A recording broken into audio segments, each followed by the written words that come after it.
Sa isang maliwanag at tahimik na gabi, may isang grupo ng mga magkakaibigan na nagpasyang kumain sa isang Jollibee brunch na matatagpuan malapit sa kanilang lugar. Hindi nila alam na ang kanilang simpleng hapunan ay magiging isang karanasan na hindi nila malilimutan. Nang pumasok sila sa Jollibee, agad silang napansin ng kakaibang kuryosidad sa lugar. Ang mga empleyado ay tila hindi gaanong kaaya-aya ang mga mukha at mayroong isang malalim na kahit anong bagay sa kanilang mga mata. Ngunit hindi nila ito masyadong pinansin at nagpatuloy sa pag-o-order ng kanilang paboritong pagkain. Habang naghihintay sila sa kanilang mga pagkain, naramdaman nilang may kakaibang lamig na dumaloy sa buong lugar. Ang mga ilaw ay biglang namatay at ang buong Jollibee brunch ay nababalot ng kadiliman. Ang grupo ng mga magkakaibigan ay natakot at nagtakbuhan sa labas ng establishmento.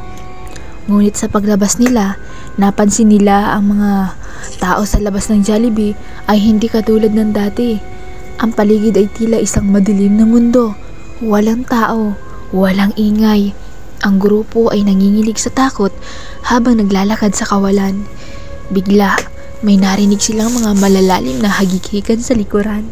Sa kanilang pagtalikod, nakita nila ang empleyado ng Jollibee na may mga mukha na puno ng dugo at ang mga matang dilat na glat.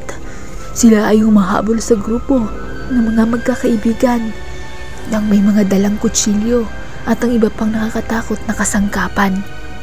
Tumakbo ang grupo ng mga magkakaibigan ng mabilis, ngunit hindi nila maiwasan ang kamay na humahawak sa kanilang mga paa. Isa-isa silang nadadaganan ng mga kamay at nawawala sa kadiliman. Ang natirang magkaibigan ay patuloy na tumatakbo, nagpumiglas at makalabas sa lugar na iyon. Sa wakas, nakalabas sila at natagpuan ang sarili sa labas sa tunay na mundo. Ang Jollibee brunch ay nawala, tila isang panaginip lamang. Ang mga natirang magkakaibigan ay nanatiling sa takot at nababahala sa mga pangyayaring iyon. Hindi nila malilimutan ang kahindik-hindik na karanasang iyon sa Jollibee brunch na iyon.